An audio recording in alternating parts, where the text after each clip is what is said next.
Adam Weinrib here on the Yanks Go Yard podcast, joined by a very special guest today, fresh off Yankees spring training after taking the trip to Scranton. One of the prospects you watched all spring long, who's starting on the road pretty close to Yankee Stadium at this point, just one step away. Infielder Caleb Durbin. Caleb, thank you so much for joining me, man.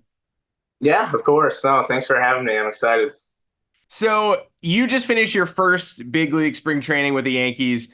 You're up with the big league roster for quite a while. People got a good chance to get familiar with your game if they weren't already. But obviously, we're still we're still getting introduced to what you bring to the table. So for those of us who just watched you play with the big club, what were your expectations before the spring began for what that would be like? And did the experience ultimately meet those expectations?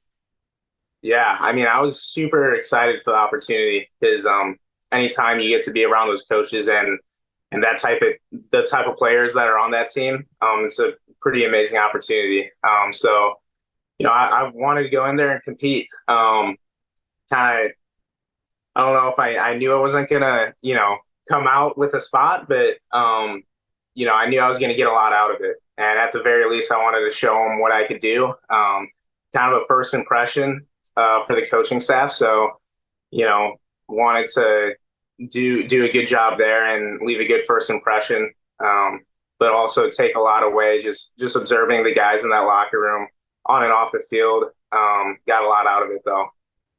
Which current Yankees big leaguers helped you out the most this spring? And you mentioned the guys in the locker room, people that you were hoping to interact with. Which current Yankees kind of took you under their wing a little bit? Yeah, well, Somerset was really cool last year playing there for most of the summer because you saw those couple of those guys get called up. I've gotten pretty close with Austin Wells over the last year or so, right when I got traded over. He's one of the dudes that really helps me, get acclimated to the org as a whole.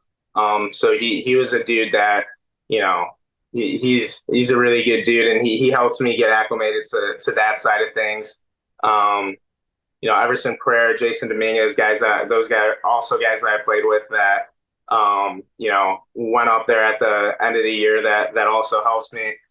But I mean, also, the big guys like Aaron Judge, just taking the time to talk with me once in a while, was really cool. I mean, he's the captain for a reason. So being able to pick his brain, Volpe, all those guys was really cool.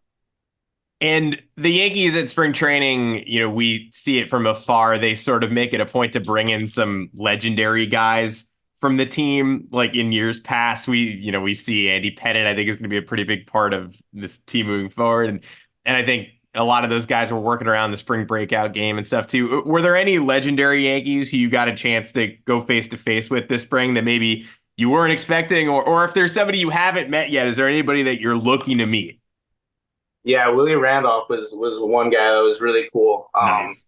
Obviously, he's a defensive guy back in the day, so just going to do my defensive work and seeing Willie Randolph there every day was pretty awesome. Not every day you get to field ground balls with a legend like that, but I was able to do it every day in spring training. So that's one guy that was a really cool experience. That's a perfect fit too, based on what we know about your game so far. So after camp, you are starting this season in Scranton at TripleA with the Rail Riders. After 47 games at Somerset last year with some of those guys that you mentioned, that's a logical fit for you based on what we saw, but also a pretty big challenge. Are you excited for that? And how have you been getting your feet wet so far at the TripleA level?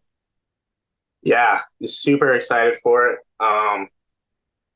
It's you kind of, before you ever jump to a level in your head, you kind of have to know that you belong there. So in my head, I feel like I belong, and I was excited for the opportunity because, I just like to compete, and I want to compete at the highest level. So in my head, the competition doesn't matter as much. Like I want to play against the best guys. So in my head, like I belong here already. So it's kind of that transition in my head made the physical transition a lot easier. And then what was your other question?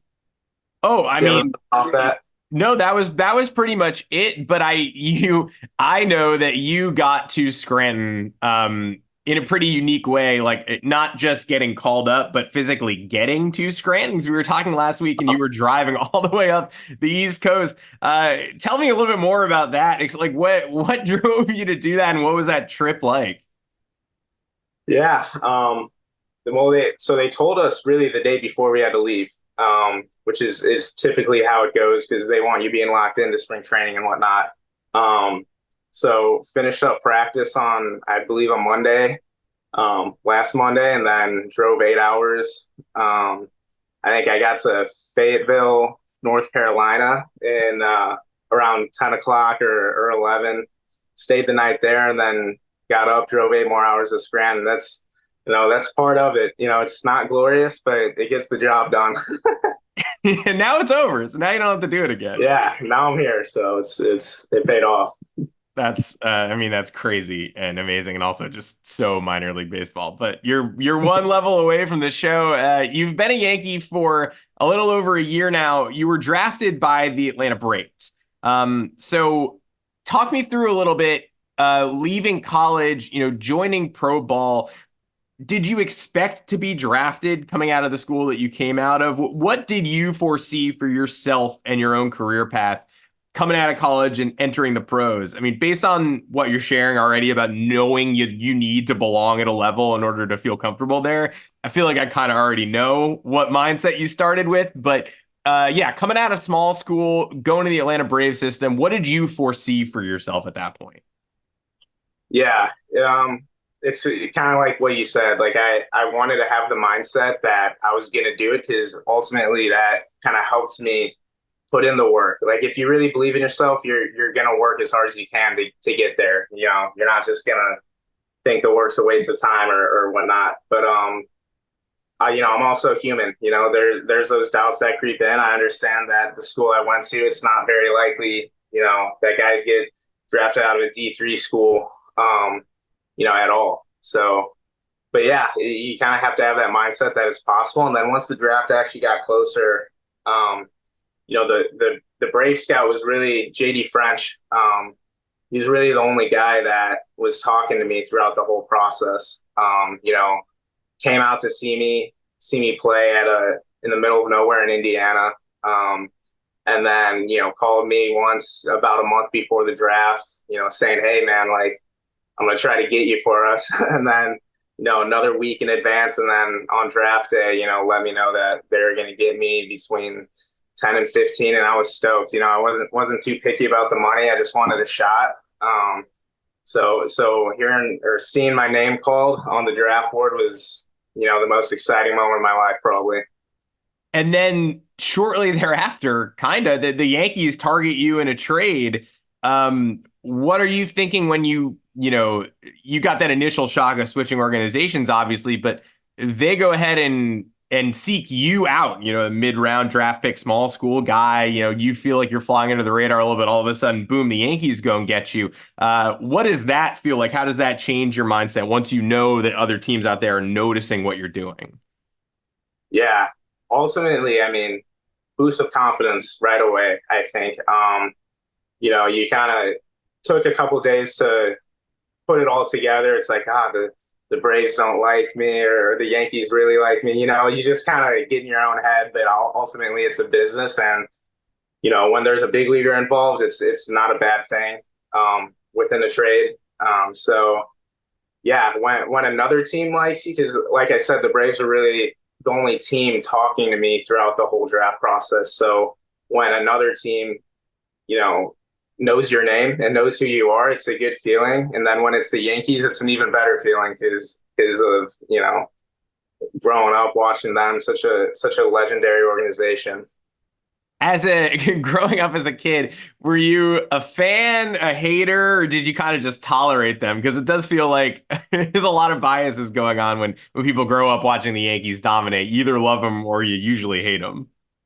I think even if you hate them though, you respect them. And I think that was kind of my point of view. It's like, wow, this seems, like I said, so legendary and has so much history to it.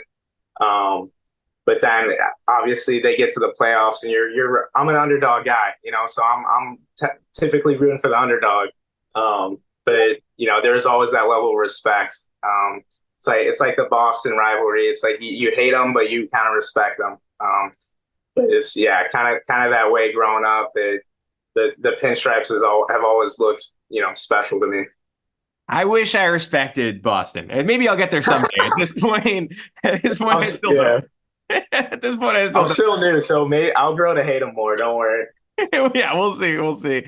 Have you noticed any major differences between the way that the Braves and Yankees organizations operate at the minor league level? Especially, you've now got a good amount of time in both organizations. What are sort of, philosophical differences or things that you've picked up on after coming over?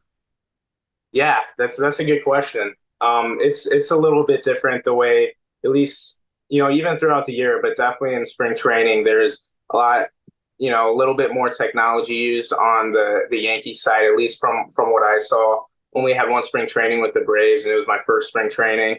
So not a whole lot to go off there, but my last couple of springs with the Yankees, they're definitely collecting more data on you. Whether we see it or not is kind of individual based with your instructor who you're working with at the time. But that's definitely one of the bigger differences, I would say. And they send you, not only do you get to, go to big league spring training this year, but last year, you're a guy who, after a short time in the organization, they send you to the Arizona Fall League, which is sort of like a major top prospect showcase and another good chance to show a lot of different people from a lot of different organizations, what your game is, what your strengths are.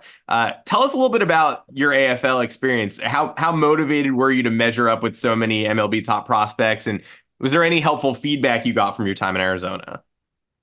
Yeah, very. I was very motivated to get out there and compete. I think, I'm a type of player that maybe the tools don't pop off the sheet when you look at them, but I need to play. Over the course of a season, you're going to see the type of player I am.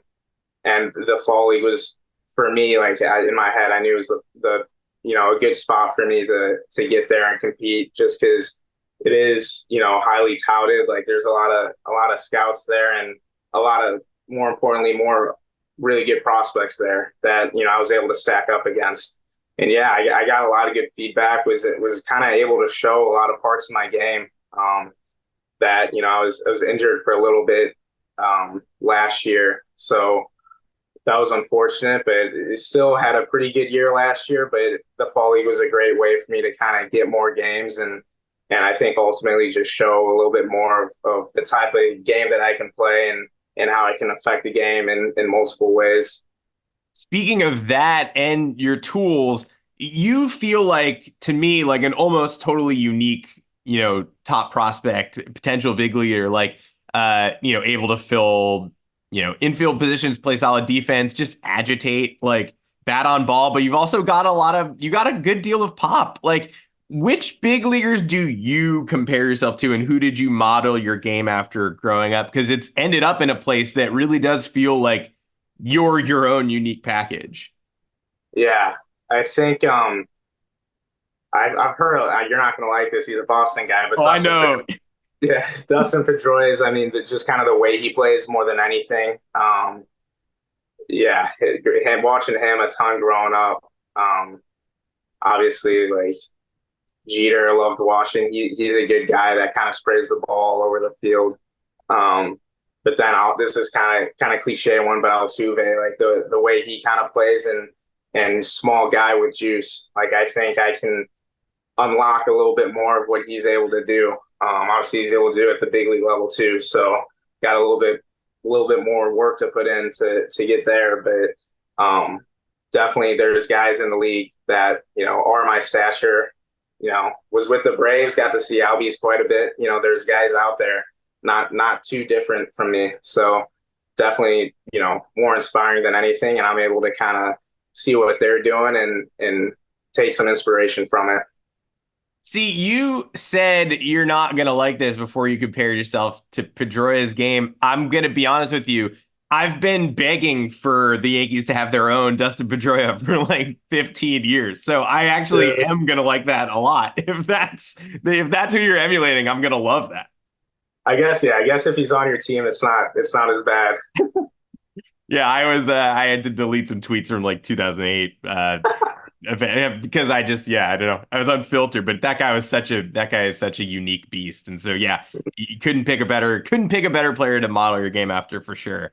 And Dustin, I apologize if you're listening to this. Got a couple silly questions. But I also want to just pick your brain a little bit about the Yankees system because there are a lot of players who we hear about a lot. Obviously, some people dominate the headlines. Everybody knew Volpe when he was coming up. We knew what to expect. Are there some guys who you've played with, some Yankees prospects who maybe fly under the radar a little bit, who fans should know more about? Yeah, I mean, there's a lot. There's a lot of guys who I've gotten to play with. I mean, I'll name a couple specific guys in a minute, but just the kind of the record that our affiliates are putting up. I mean, when I was in high A and double A most of the year last year, like our offenses were the best that I've ever been a part of. It was really fun, honestly. But yeah, one guy I got to play with quite a bit last year, especially in the fall league, is Ben Cowles. Like, kind of, I like the type of players that get after it and are kind of gritty and have tough at bats and all that good stuff. And he can, he's got pop, he's got a great glove, he's got it all too. But he plays the game really hard. Then another guy, TJ Rumfield, who he's maybe a pretty known name. I mean, he was in Double A most of the year last year or all the year. So I mean, Gold Glove defense, speaks for itself. But for as big as he is and how much power he has, the discipline that he has at the plate kind of and the swing decisions kind of pop out to me because not a lot of guys his size can do that. So I think both those guys are really fun players to watch. Another guy, Rumfield, that the Yankees got in, like you, in a really under the radar trade. So another reminder for fans who are just sort of writing off, these smaller acquisitions. They don't discount. The Yankees know what they're doing. Don't discount these trade packages. Yeah, definitely. Yeah, they're scouting deep. All right. What about the funniest guy who you've shared a locker room with in the Yankee system? What's like the greatest locker room prank you've seen, or do the Yankees not really do those? Yeah, I mean, there's we mess around with each other probably more than people think. Like we're pretty tight. But I think one guy that kind of popped into the scene last year, who's also super funny, is Ben Rice. Like he's a goofball. But I think the biggest thing with him is he's actually a really good freestyle rapper. Like you wouldn't expect it from a Dartmouth nerd like himself. I'm allowed to call him a nerd because I went to Wash U. So, but he can drop some beats and it's actually pretty impressive. But we have a good time with it. You're right. That is not something that I would know, but this is a nerd podcast. We embrace nerd culture here. Someone whose school was like 30 seconds away from going to March Madness out of the Ivy League tournament and then choked. This is certainly a nerd culture pod. So, that's good to know. And with that, like, okay, so keeping with the nerd stuff, I'm a baseball card guy. I think a lot of people, it's maybe more common now than it was the last, 5 years. It's kind of growing. Are you a baseball card guy? And if not, either way, what'll it mean to see yourself in a Yankees uniform on, Bowman cards, on rookie cards? I know a couple of people, we were looking out for you in the upcoming Bowman set. I had some friends who were like, man, is Caleb going to be in that? And you're not on the checklist, and it bummed out like 5 people. So we're bummed. But what would it mean to see yourself in a Yankee uniform? And are you a card collector? Do you collect your own stuff? Yeah, yeah. I remember when I was super young, I would like collecting cards just because, Barry Bonds, guys like that. I just liked having their card. Now I think it's really fun to collect my teammates' cards and have them sign them for me just to have them as a memory. Because I think that's one of the coolest things to have cards of guys that you're close with and have played with. But yeah, if I get a card with a wearing a pinstripe uniform, that'd be unbelievable. That'd be a really cool thing. You know, people like they see us on the field, but they don't. We're people too. Like it's a cool thing for us. We work really hard to get where we're at, but when little things like seeing ourselves in MLB The Show, like a lot of people love that. They think it's really neat because they grow up playing that game and now they're in it. But same type of thing with the cards for sure.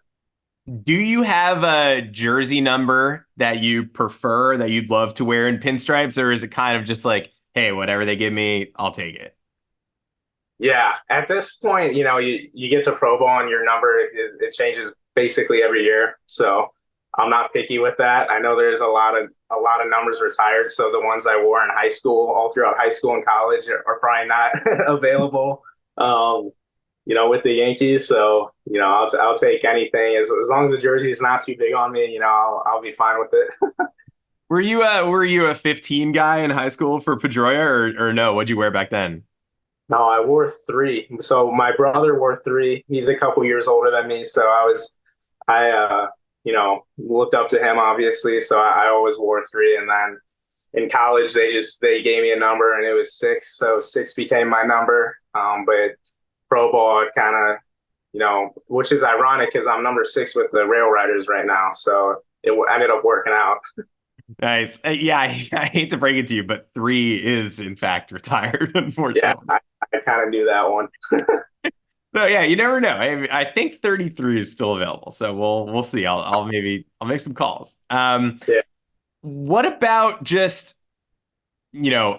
what should Yankee fans who maybe know your game but want to get to know you personally, what should they know about your hobbies, your favorite way to relax after a tough game? What about off the field? What's something fans should know about you that they might not? Yeah. I think as far as like a fun fact goes, I wrestled. I actually wrestled for the majority of my life. My brother and my dad both wrestled at Northwestern, so it was baseball and wrestling for me. I played baseball most of the year, but during the months of October to February, I was wrestling for most of the time. So that's kind of a fun thing that not many people know about me. But yeah, off the field, just a lot of times just hanging out with my roommates. There's a good group of guys that like to get on Fortnite and game once in a while, especially if it's trying to wind down after a game. But yeah, that's a good chunk of it is just hanging out with teammates and just playing Fortnite once in a while. Bring it back to the nerd culture thing for a bit. I mean, you had relatives at Northwestern, and you go to Wash U. What's your college fandom? We're in the middle of March Madness. Like, is there a bigger school that you root for? Do you root for Northwestern? Because obviously I've struggled with this too. Like, I grew up a big Carolina fan, and then I went to a college that didn't really factor into the national sports scene, and so I just stayed a Carolina fan. But what's your fandom? How do you watch March Madness? Yeah, I've been getting lucky recently. I don't know how good they've been in the past, but I am a big Northwestern fan. Both my parents actually went there too. So I said my dad wrestled there. My mom also went there. And both my siblings, my sister and my brother, they're both older than me. They also both went there. So I initially wanted to play, it was one of the schools that I wanted to play baseball at. But obviously my recruitment went elsewhere, but I still root for them. Football season, I'm all into them. They had a couple good runs at the Big Ten championship in football a couple years ago. And now their basketball team was in March Madness. Had a tough loss to UConn, but it was, anytime they're able to make the tournament, because, it doesn't happen too often, but, I definitely like rooting for them. Yeah, there's no shame in losing to UConn, especially this year. I don't know what they're on, but that's like an NBA team. That's like a borderline NBA Yeah. at this point. Well, thanks, Caleb. Thanks for joining. Before we sign off, this year's Scranton Rail Riders, give me the preview. Like, what can fans expect, and sort of what's your parting message to Yankee fans who Want to learn more about you, follow you this season, and keep an eye on your game and your team. Yeah, well, I think we have a really fun team this year. We want to promote a winning culture, even though it's the minor leagues. Like we want to promote a winning culture because that's what we're going to have to do at the next level if our name ever gets called up there. And that's, they have a great lineup there, so we only want to add to it. And that starts, with our season here in Scranton, just promoting that winning culture. So going to be a lot of fun, going to be a fun team to watch. But yeah, I think, just follow along, hopefully, you guys come to some games, and it's a little cold in Scranton right now, but once it warms up, I'm sure it'll be, more of an enjoyable experience than the weather we're having right now. Do you rock like the Yankees turtleneck when it's cold? How do you play in the cold? Because I played in high school and I was like, I'm not doing this. Like I don't think I play until May. Right. Yeah. It's funny. I mean, we were just in Buffalo and I'm not a big sleeves guy. I feel kind of restricted. I definitely wore sleeves for that series because I think one of the days, the first opening day felt like 29. It was like 39 with windshield. It was 29. So, definitely get the hand warmers going. They got the space heaters in the dugout. So those kind of, help you get by inning to inning. But yeah, this week I'll wear sleeves. Like if it's, below 50, definitely have some sleeves on. Well, Caleb Durbin, thank you so much for joining. We'll make sure to follow your road to the show as the year goes on. And again, you're only one step away. Excited to see what you do in Scranton and hopefully up in the big soon. Thanks, man. Yeah. Thanks for having me.